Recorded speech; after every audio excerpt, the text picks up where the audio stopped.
Now, there's been a bit of drama today after all of this has taken place where the iron grip that is around the rest of the team is getting tighter.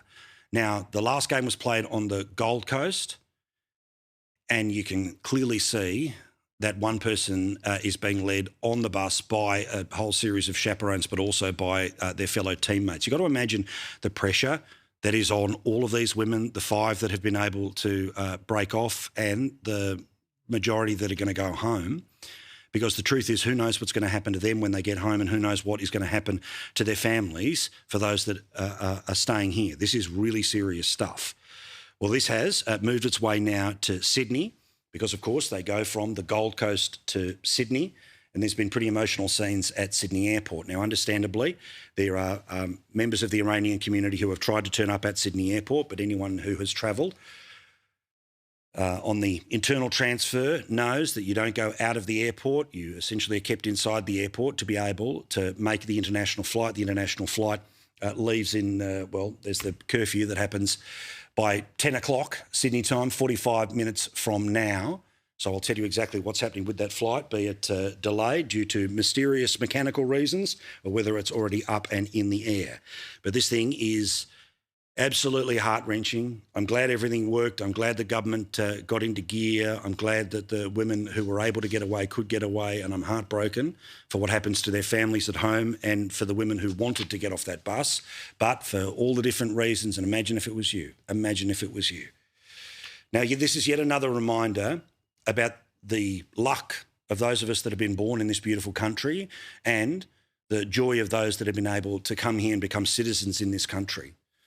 That no such choices are upon us, no such pressure is upon us, and it's yet again another reason why we have to keep this country as peaceful and safe and together as it has been for such a long time. I know it frays at the edges way too often, but thank goodness at least 5 of them are safe, but you can't pretend that there's not major concerns about their families and about the rest of the team when that flight eventually takes off.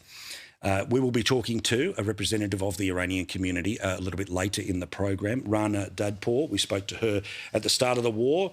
Let's be honest. What does she know? What does she fear about the pressure that's on the women that are here and the women that are going to be going home? Meantime, I think it's pretty clear in all of this, regardless of whether the government wants to say it or not, we are going to be caught up now and we are in the current conflict, all right? Now, as you know, there is going to be some military hardware which is going to make its way to the Middle East. It is either on its way or it's there or it's coming from somewhere else. We'll all find out. Now, all of this is apparently defensive. We've heard the Iranian president apologise for the hitting of some of those Gulf countries. But the reality is that once you have hardware in the game, you are in the game. But also don't forget, this is provocative what has happened with Australia providing safe haven and the offer of further safe haven to all of those women on that soccer team and anyone in and around it. But also don't forget, Australia booted out the Iranian ambassador.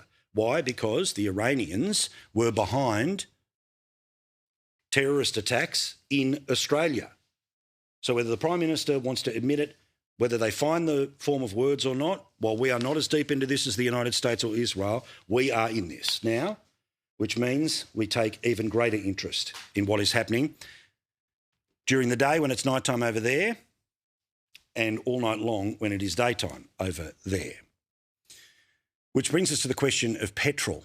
Now, there is a lot of evidence, and I'll get to it in a second, about a lack of it that is around. But some comments from the President of the United States today are firstly important to show you, but secondly, also important to show you what the effects of them have been. Now, Donald Trump is both simultaneously saying we can go harder and we've already won the war, but he has also said that the war could be over soon. Now, I know the big asterisk on that is if Iran gives up and if the leadership changes, but still, starting to find the off-ramp as opposed to the accelerator pedal, it matters.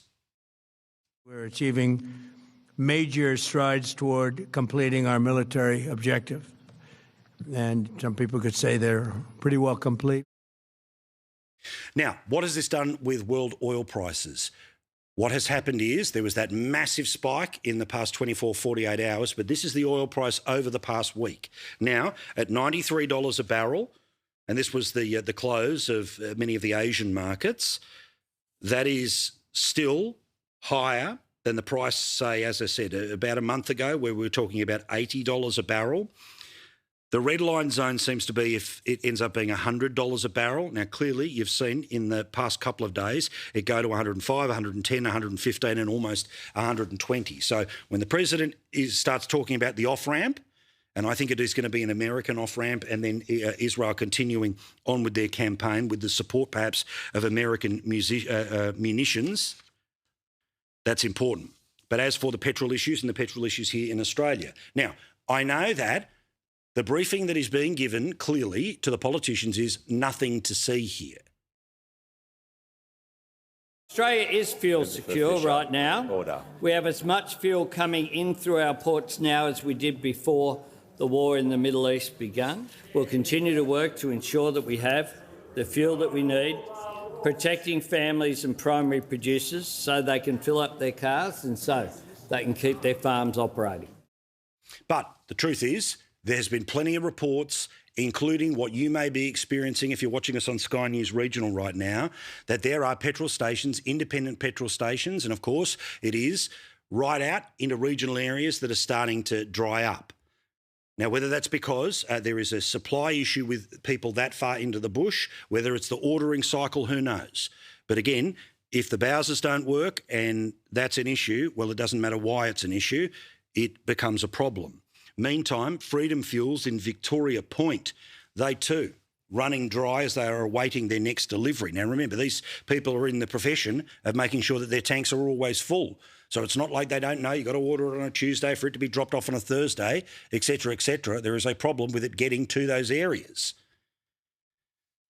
Now, while I speak about the oil price starting to stabilise, and who knows what happens in the next 24 hours, but the president has made it very clear that if Iran continues locking off that strait that we've been talking about for a while, or even starts banging away at fuel supplies, then he's going to go 20 times harder. That, of course, sends the price of oil through the roof. Now, I want to give a big plug to tomorrow night, Chris Uhlmann, who's going to be looking back at one of the great eras of Australian politics, one that certainly was formative in the way that I viewed the world and saw what Australia could be, and it is all about John Howard and a life in politics. Yes, the pinnacle was those multiple election wins and how he changed the country, in my view, for the better. Everything from genuine, serious tax reform through to, of course, changing the country after Port Arthur and having so many right positions over such a long period of time. But there's a long life before that and, of course, a very rich life post-politics as well. One of the most fascinating little details that I'm allowed to show you and share with you this evening is an insight into, is there an alternative history for the 2007 election? If John Howard had either moved out of the way, and remember all of that drama when the Asian leaders were in Australia, and there was apparently the cabinet was thinking about making a move and Peter Costello was thinking about it. Would there have been something different that happened the following year in the 2007 election? Well, unsurprisingly, the two blokes in the heart of it all being Peter Costello, the incredible treasurer, the loyal deputy, and the man who was unquestionably in charge of Australian politics for more than a decade, have slightly different views. Chris Uhlmann is the man who is putting this doco together. It'll be on air at 7:30 tomorrow night here on Sky News. He was a very good leader, but leadership is also about knowing when to go, as knowing when to stay. And that's why it ended badly as it did in 2007. My fellow Australians, a few moments ago I telephoned Mr Kevin Rudd and I congratulated him. And now another concession from Peter Costello. Well, I never wanted to blow the show up. If I'd have blown the place up, we still would have lost in 2007, in my view. Did you stay too long in the end? Well, the public thought I had. Whether that was right or not, I don't know. Would anybody else have won? I don't know.